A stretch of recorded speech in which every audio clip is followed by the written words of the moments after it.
All right. So, government. Society makes and enforces its laws. Does each society make and enforce its laws the same way? No. No, they do not. In America, we do things a little bit differently than other places, and some people like it, some people don't, right? Just like any other nation. You know, everybody's got their own way of doing it. There's more than one way to do things. So depending on the type of government you have, that's the way they work it, okay? So government's fairly simple. The second one there, public policy. I just told you is another way of making a law, right? And public policy is a law. Your book definition says it's all things the government decides to do. So that's how I'd put things the government decides to do. That's how I would put that in my notes, all right?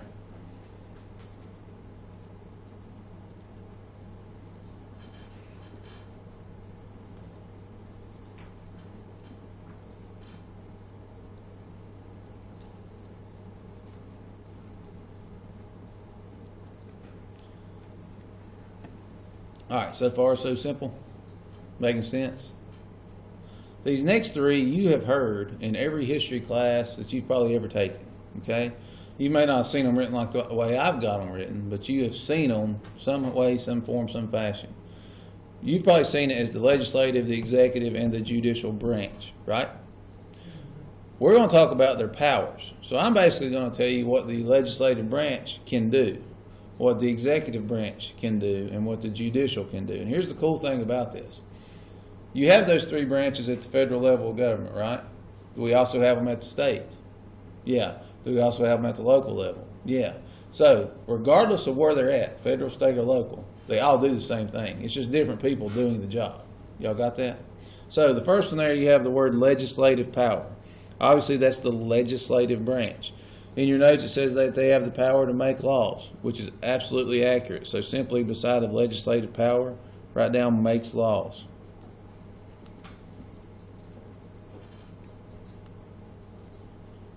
Here's a question for you.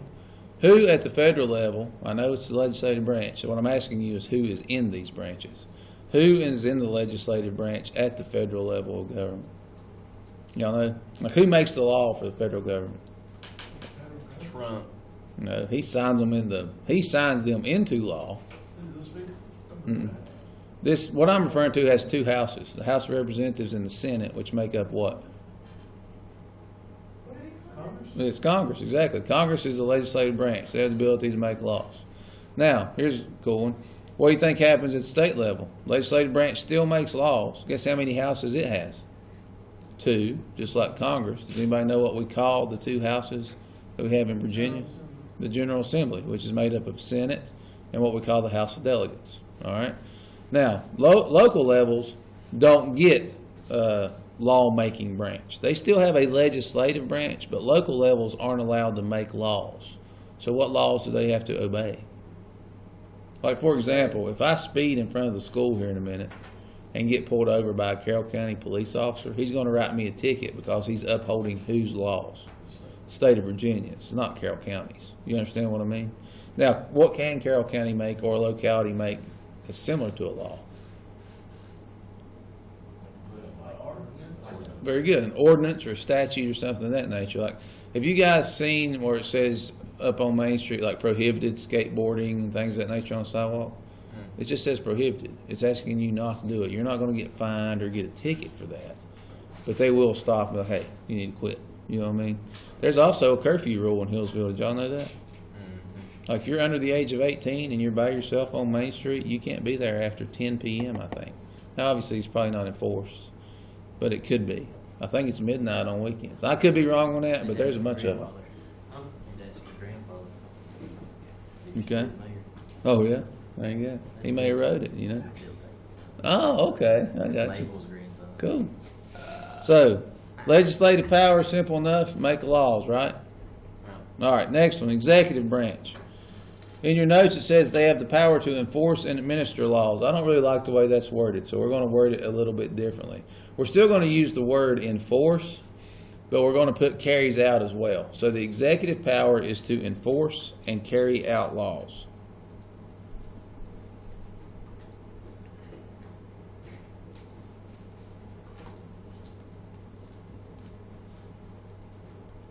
And we kind of mentioned it a minute ago. when Zane said Trump. Trump is executive power is to carry out a law. What that means is if Congress passes one, he has the ability to sign it to make it officially a law, right? Or whoever the president may be in 2020, right? So they can enforce or carry out laws, all right?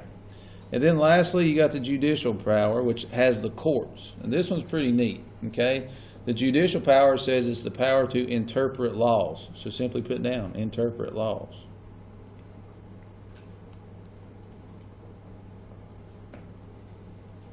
Now, does anybody in here know what the word interpret means? If you interpret something, what are you doing? Oh, yeah, that's a good way to look at it. You guys remember middle school, or not middle school, but when you were in elementary school, when you were young, and when teachers are trying to get you to quiet, they'd say, all right, we're going to play a game. I'm going to tell Haley over there a secret. Now, I'm only going to tell Haley one time, and she's going to turn around and tell Titus, and she can only tell Titus one time. Y'all ever play that game? Mm-hmm. Okay. So you guys know as well as I do, if I start up here and tell Caitlin something, where none of you all can hear it, but I can only tell it to her one time, and she turns around and tells Cody hears it one time, turns around and tells Zane. By the time it gets over there to the other side of the room, is it going to be the exact same comment I made to her? No, why? Because it's how you interpret things. You with me? You and I could be looking at the exact same concept, math problem. Math is a great example of this. I could give you a math problem, and there's 50,000 ways to get to the answer to that question, right? Well, who's right and who's wrong? If I do it my way and get the right answer, you do it your way and get the right answer, what does it matter, right? We got to where we needed to be. We just took different steps to it. So the word interpret in this situation deals with the Supreme Courts. We have a federal Supreme Court, which is the U.S. Supreme Court, and we have the Virginia Supreme Court that we're going to talk about in this class. Both of them have the ability to interpret law, and that's literally what they do, okay? And here's what I mean by that. If I go, let's say 25 years ago, I robbed the Cavalier Express down here. Y'all with me? And I stole $500, and they pull me over before I get on 100, and I get arrested, okay? Once I go through my trial, court date, all that good stuff, at the end of this whole deal, I have to pay that money back, and I got to do 30 days in jail. Y'all got me? All right, so let's fast forward to present day, 25 years ago to today, and Titus does something very similar to me. He goes and robs the Exxon at the interstate, and they catch him going down the interstate. He's got about $700 in his pocket, and they arrest him. What kind of punishment do you think Titus is going to get? He's probably going to spend roughly 30 days in jail and probably have to pay that money back because the crime he committed has been committed before by somebody else, right? So they're going to give him a punishment similar to people before him. Now, it would be different if he'd have pulled a gun on somebody or something like that, right? And they would account for that. But judges spend all day interpreting rulings in court cases to make sure they're being fair toward the next person coming in the court. Because more than likely, that person coming into court committed a crime that's already being committed. You know what I mean? So they're going to try to keep the punishments, as close and reasonable as they can. All right? That's why it takes so long to get into court, because they have to review so many things, right? So that's the idea behind that. So far, so simple. Is everybody with me there? All right. Skip number 9 right now. We'll come back to it in a second. I didn't mean to do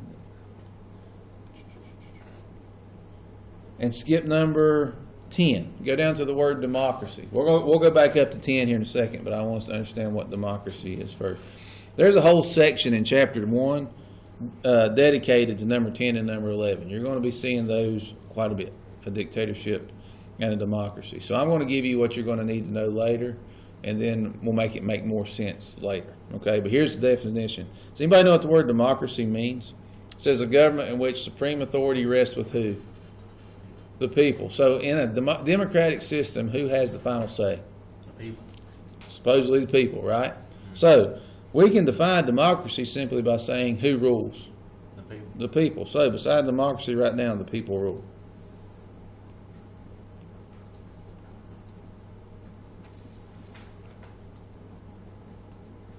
Simple enough, right? So it's kind of like if we're voting Think about for the sheriff. exactly. When we vote, we put people in office. They do what we want them to do, right?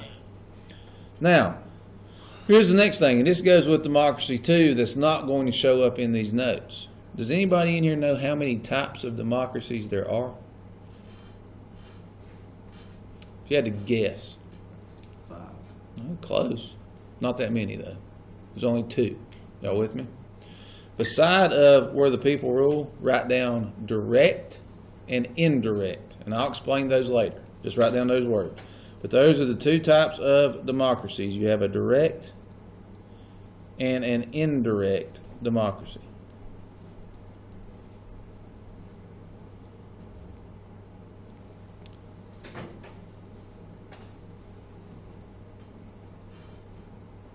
Everybody with me? All right, jump back up to number 10. A dictatorship. You guys have probably talked about those in other history classes. Y'all ever heard of Benito Mussolini? Tojo, I believe his name was. Hitler. All those guys ruled how? Dictator. Yeah, they were the ones in charge, period, right? So beside a dictatorship, there's actually 2 types of dictatorships. So the definition, which isn't on the board, put down is when one person or a small group rules. One person or small group rules.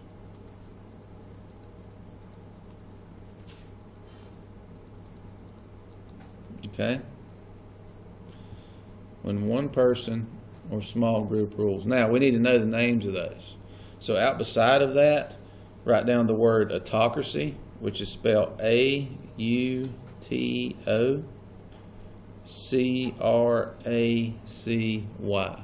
Autocracy. And then the other one, the small group one, is called an oligarchy. O-L-I-G-A-R-C-H-Y. So you should have an autocracy and an oligarchy. Everybody with me What so was the far? first one again? An autocracy. Auto and crossy. A-U-T-O-C-R-A-C-Y. Okay?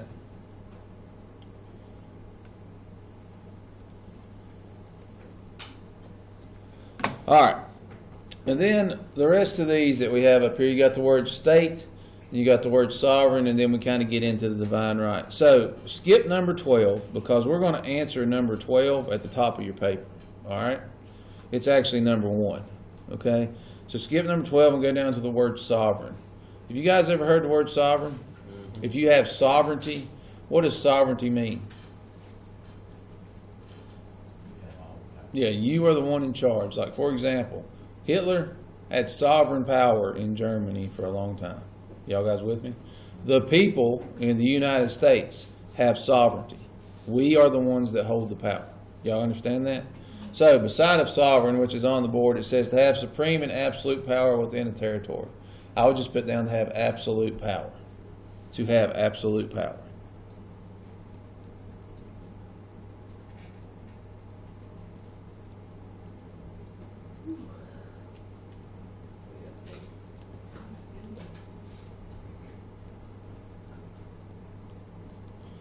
All right. For number 12, you can put down refer to 1, or number 1 beside of it, because that's where we're going to put that down.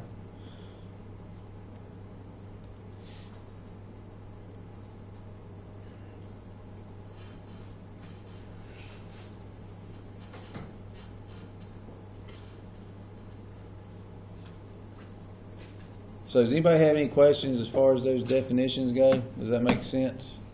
We need to do Constitution. We're going at the very end. I think we're going to come back to it. You got to remind me because it's not in the notes, but I don't like jumping to it right now. Okay. All right. So go back up to the top of your paper where it says, "What are the 4 characteristics of a state?" Y'all see what I'm talking about? Before we get to that, though, we need to basically just go through the rest of this. If you'll notice, it says, what is the government? What is its purpose? We literally just did that when I told you what the legislative, executive, and the judicial power was. So we can kind of skip over that. You guys got those jotted down. You with me there? Then it talks about the types of dictatorships. And in a democracy, same basic form. In a dictatorship, one person rules. A democracy, the people have the authority. Again, we've wrote that down. so we don't need to spend a lot of time on it. This next part is what we do need to start with, and it's talking about a state. So remember, earlier when I said, when we write down these 4 characteristics, you're going to think of Virginia as a state, you're going to think of the whole U.S. as a state, you're going to think of Carroll County like you would a state, because all you have to do is meet these 4 criteria in order to be considered one. All right?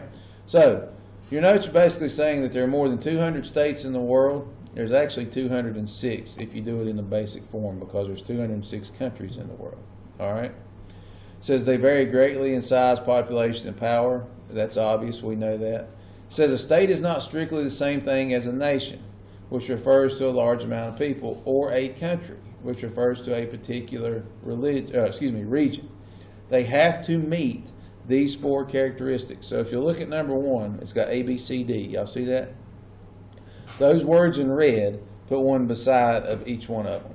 So you've got the word population, territory, sovereignty, and government. In order to be considered a state, you have to have these 4 characteristics. You'll see this question again multiple times. All right? You have to have a population, you have to have a territory, you have to have sovereignty, and you have to have some type of government, whether it be a form of democracy or a form of a dictatorship.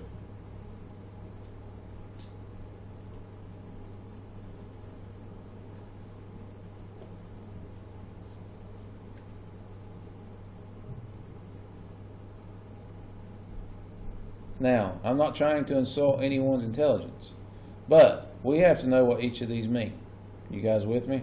So, we're going to go through, and it literally gives you a definition for population, for territory, for all of it. So, the first one there, it says every state has a population. Guys, what does a population consist of?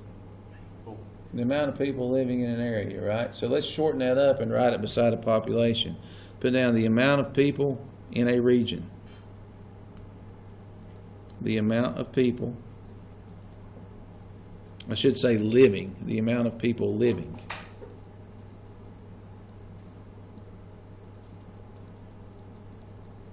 The amounts of people living. Living in a region.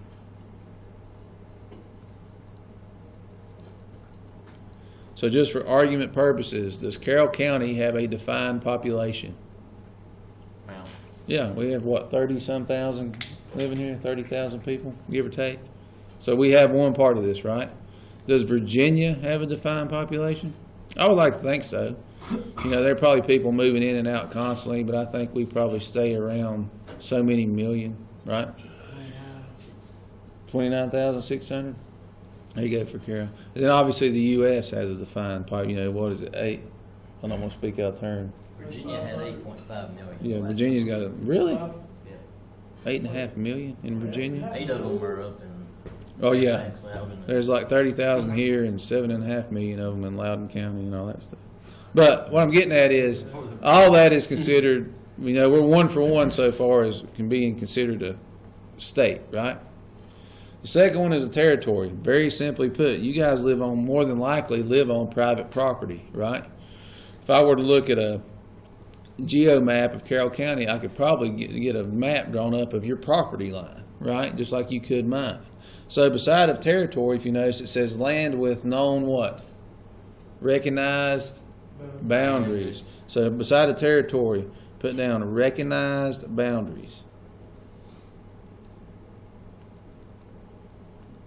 You know, many countries have fought over boundaries. that we're doing right now. I think will forever and always be at some kind of conflict over it. Well, on CNN, they were talking about the sea. Oh, yeah. The sea, whatever it is. Oh, yeah. So are we 2 for 2? Does Carroll County have a recognized boundary? Yeah. You know that because you're thinking of a map of Carroll County and what it looks like, right? You know, Virginia, same concept, right? U.S., same concept. Thirdly, you got the word sovereignty. You just learned that. What does the word sovereignty mean? Absolute power, right? Your book says the absolute power within its own territory to decide domestic and foreign policy. We're going to write this a little bit differently. Just put down who has absolute power. That's the question, right? Who has absolute power?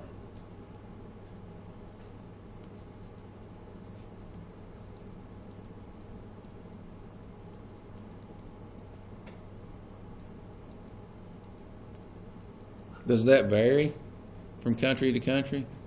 No, no.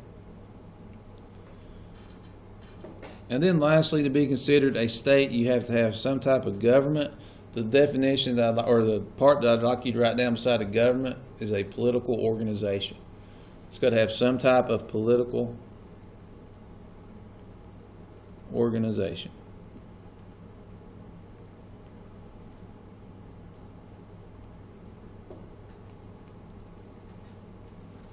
So, if I were to ask you on a quiz at some point next week, or on virtual online at the end of this week, to say, give me the 4 characteristics of a state, y'all think y'all can name them?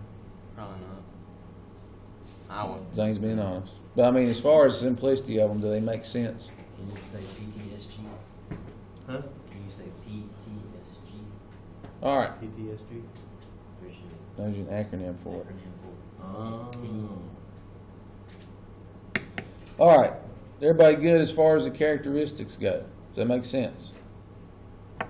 All right, the next part of this is talking about the origins of the state. So basically, these are theories that we're about to discuss of how a state come to exist. Now, obviously, they're in red. You see those. You don't have to write the word theory out beside of each one of these. You can put down force, evolutionary, divine right, and social contract. That goes in number 2. These are also important, guys. You'll need to know what these mean, what they do, what they're made up of, all that good stuff. And we're going to talk about it to make it make sense. Okay?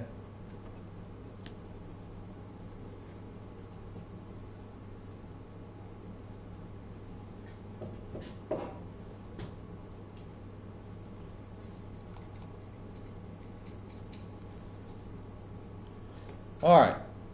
So, you guys know as well as I do that the 4 characteristics of a state, population, territory, sovereignty, and government, there's not many places left in the world that don't have that, right? However, there are people, when it comes to this sovereignty part, who want to have more than what they already got. Does that make sense? And there's countries that want to have more than what they already got. So there's going to be ways of how a state developed and how people take them over. All right? So the first theory we're going to discuss is called the force theory. Now, guys, use common sense. When you see the word force, what do you think's happening? Punching him right in the snout. Right. If I am being forceful for you, I'm basically being a bully, right? If I can take it from you by force, then I'm just going to do that, right? Because that would be the easiest way for me to do it. Now, in order for the force theory to work, all 4 characteristics have to be met. You guys understand that? So, let's read through this and make sure that population, territory, sovereignty, and government are all connected. You see what I'm getting at here? So, it says, with the force theory, it holds that an individual or group claims control over a territory. So let's stop right there. Let's say we're a tribe and we're going to go and take over another tribe. If we go in and bully them and go to war with them and fight them and take over, what did we just do? We just completed 2 things. If we take over their people, what is that one of the 4 characteristics of? We just got our population, right? If I go in and take over their territory, then I have a defined boundary, right? So just by winning the war, I have got a population and I've got my territory. Y'all see that so far? It says the state then becomes sovereign. Now again, what does the word sovereign mean? It's who has what? Power. Well, if I take over an area, the people that live there are going to know who has control, right? Which will be the person that took over, correct? So now we're 3 for 3. And then it says, and those in control form a government. Again, I'm in control. I'm going to make the government what I want it to be. So did we hit all 4 characteristics there? Yeah. So beside a force theory, just simply put down that people submit, and I'm paraphrasing this, that way we don't have to write all this out. People submit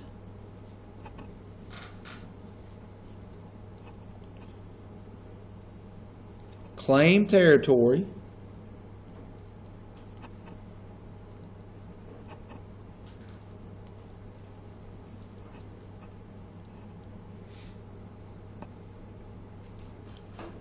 and then put those in control have sovereignty and government. Those in control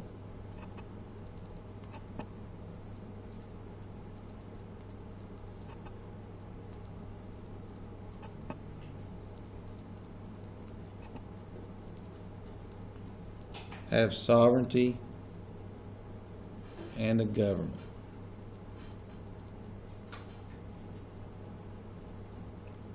You guys see how the force theory would work? Does that make sense? Okay. And guys, if y'all have any questions, throw them out there. Don't stop me, okay? The next one we got here is the evolutionary theory. So B, simply write down the word evolutionary, all right? Evolutionary.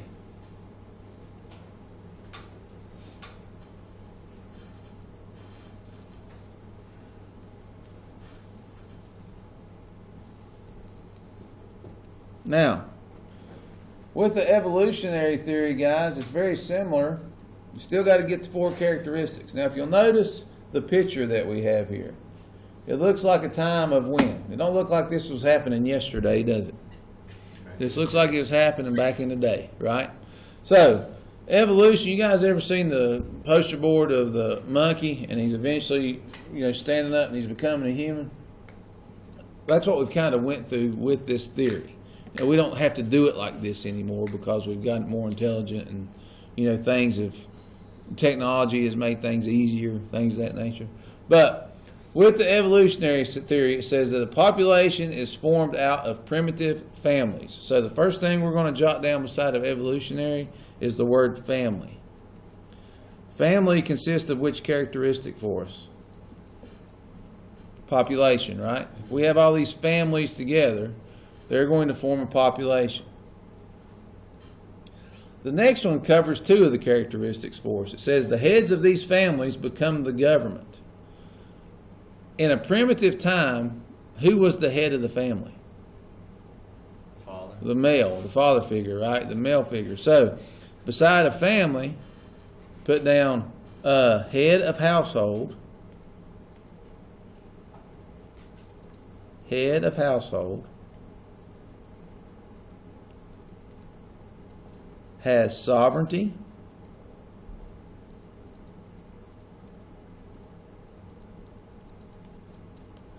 and government, because they're the ones that's going to be making the decisions, right?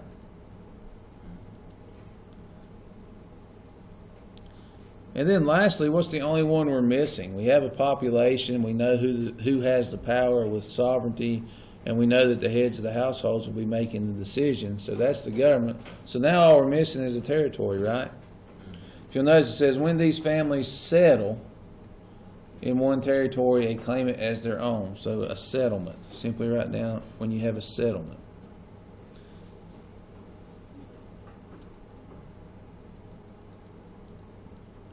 You get your own territory.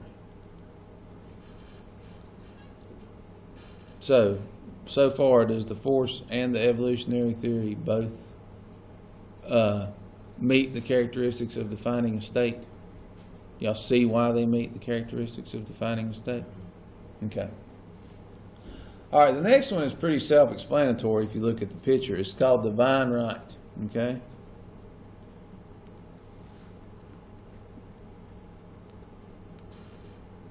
Now, the people that argue the divine right theory are religious individuals, okay? Divine right can be summed up in one way, that everything was created by a higher power, such as God. Y'all got me? So, it says divine right theory holds that God created the state, making it sovereign. Here's what I mean by that. If you're a religious group and you settle in a certain area, in your mind you're thinking this is where God wanted us to be, right? So you're not going to argue. You're going to give all the power to who? A higher being, right? God. It says the government is made up of those chosen by God to rule a certain territory. You can kind of put that in today's terms. People believe that our rulers, or we may vote for our rulers, but they're chosen by God. You see what I'm getting at? So, simply put, beside a divine right, so we don't have to write a ton of stuff out, just put down that God creates all.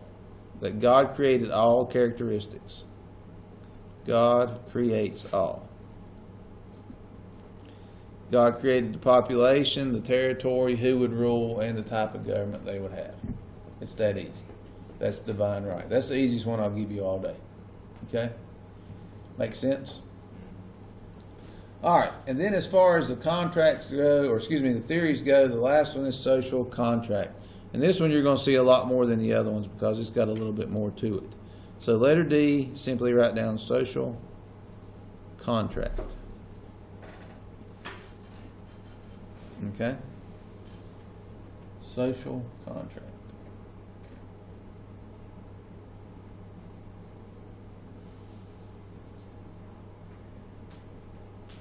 Now, there's a couple of names with this one that we're going to give you, and there's one in particular that I need you to know. First thing I'd like for you to do is write down Thomas Hobbes and John Locke, but you can just put their last name. Put down Hobbes and Locke. This was their idea of a state.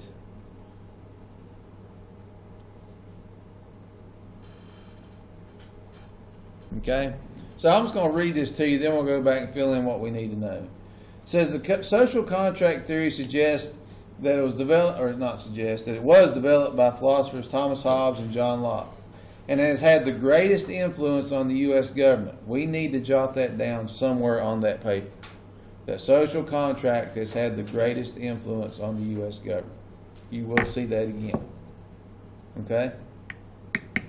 It says that this theory holds that the people choose to give the state enough power to promote the well-being of everyone, and that all political power comes from the will of the people. So let's break this down. We already have a population. We already have a territory. People are already living here. What Thomas Hobbes and John Locke are suggesting is that the people, you and I, will willingly give up a little of our power to benefit everyone. Does that make sense? Y'all understand that? So like when we go vote, we're using our power to put someone in office to do a lot of the work for who? For us, right? So we'll give you a little bit of power to have the well-being of everyone taken care of. You guys understand what I mean by that? So, beside a social contract, just simply put down that people willingly, it's at the bottom here, people choose to give the state enough power to promote the well-being of everyone. So let's shorten that. People give up power for the benefit of all. You guys understand that? We willingly give up power as individuals to benefit the whole, or to benefit the all. Okay? Now, that's a ton of information I've thrown at you guys in those two sections. Is it complicated? Is everybody good there? All right, we've got, 15 minutes? What time are we leaving? 40. 20 minutes. Oh, good, we got time. All right. So, does anybody have any questions on 1 or 2 there? Does that make sense? Yes, no? PTSG on one. There you go. Feds on the other. As long as you remember how to do it, I'm cool with it. As long as you remember. All right. All right. The next part of this is it's actually, I feel like, out of place. Okay. The next part shouldn't be with this section, but it is. Okay. Number 3 is asking you, what are the 6 purposes of the American system of government? Would you guys have any idea what I'm talking about with that? Huh? All right. Y'all see that? What's the word I'm looking for here, Coach? Preamble. Or the Constitution. No. Top right. What is it called? Top right. What do we call it? Eagle picture. Preamble to the Constitution. No, not what's on it. What do we call that? Poster. There you go. I couldn't think of the word. Struggling, fella. All right. So, would you mind hitting the light so they can see it, Coach? Now, number 3 here is asking you the 6 purposes of the American system of government. Beside of that question, in parentheses, write the word preamble.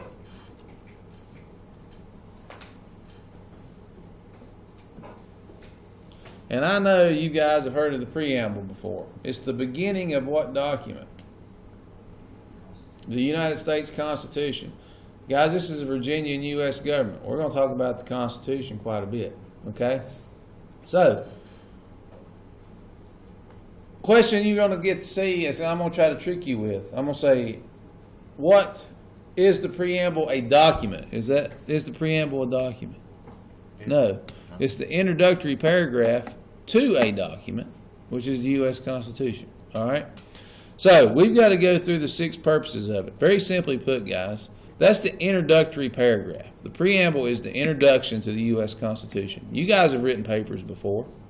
What is your first paragraph of any paper supposed to do?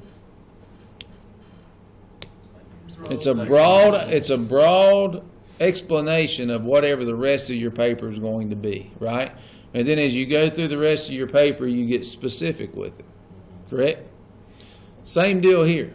If you've ever read the preamble, we the people of the United States, in order to form a more perfect union, establish justice, ensure domestic tranquility, provide for the common defense, promote the general welfare, and secure the blessings of liberty to ourselves and our prosperity, to ordain and establish the Constitution of the United States of America. That is a broad way of explaining what we're going to talk about the rest of the way through the Constitution. You guys understand that? So you've got to know these 6 ideas. So, very simply put, I'm going to tell them to you. You can look up there on that poster board. But we're going to write them down, and then I'm going to explain to you what our founding fathers meant by the preamble. So in letter A, it says, we the people of the United States, in order to form a more what? Perfect union. Y'all see that? So beside letter A, write down perfect union. Now we can go ahead and answer a question right now. Is anything that we've got perfect? No, but it's probably as close as we're going to get, right? So letter A, perfect union. So let's talk about this a little bit. You're going to have to remember what you've done in past history classes. Before the United States Constitution was written, what type of government were we under? We've only had 2 forms of government in America. King type stuff, right? Well, okay, right after we break away from Great Britain, we form a type of government and we don't like it. And then we formed the U.S. Constitution. Does anybody remember what that form of government was prior to the U.S. Constitution, but after we broke away from England? The Articles of Confederation. Y'all remember that, right? Now, under the Articles of Confederation, if you remember, we didn't have a national government. We had a very weak national government. Who did the Articles give all the power to? Y'all remember? They gave all the power to state governments. Okay? Y'all see a problem with that? Think present day right now. If all 50 states had more power than the national government, that would be really weird, wouldn't it?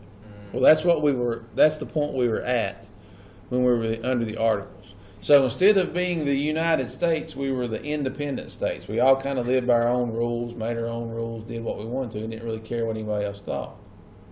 Well, then once we move into the U.S. Constitution, we become the what states? The United States. Y'all with me? So what it means by perfect union, and this is what I would put beside of it, that we're leaving, or we're going from the 13 colonies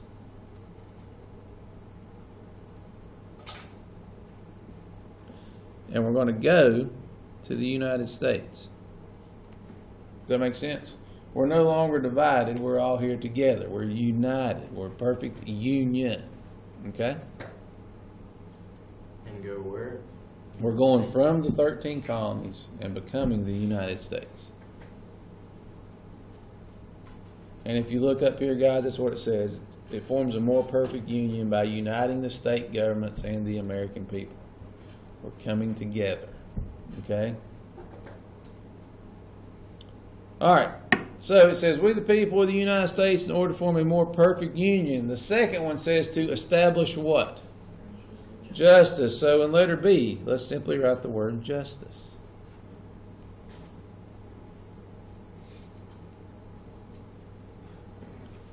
Now, your note says that when we established justice, it was by attempting to create and administer laws in a fair, reasonable, and an impartial fashion. Well, when you read that, who do you think administers laws in a fair, reasonable, and impartial fashion?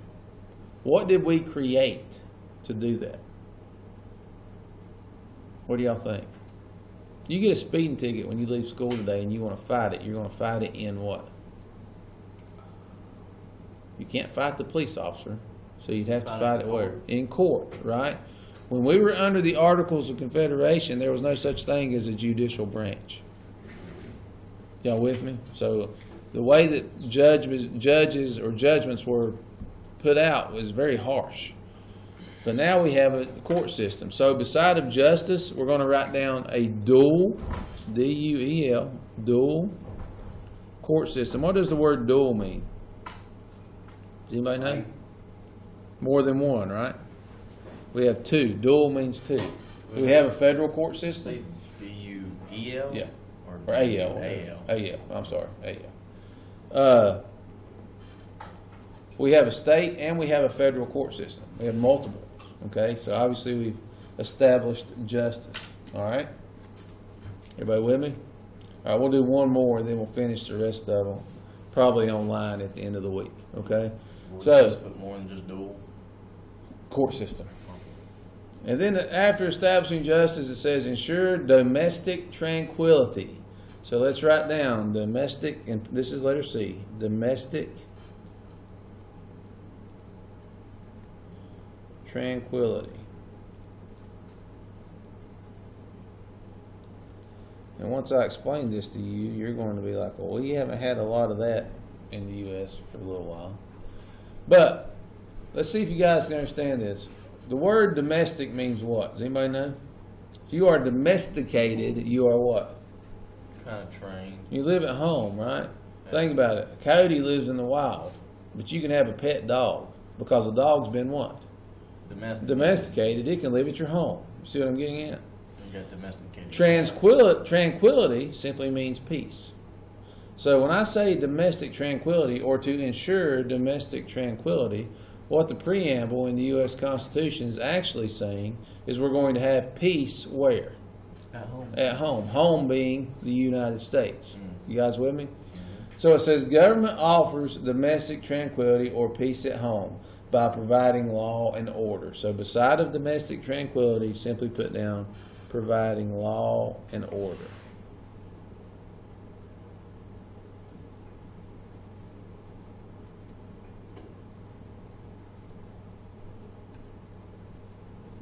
Okay? All right. We will stop right there. And I'm going to explain to you like the online stuff that we're going to do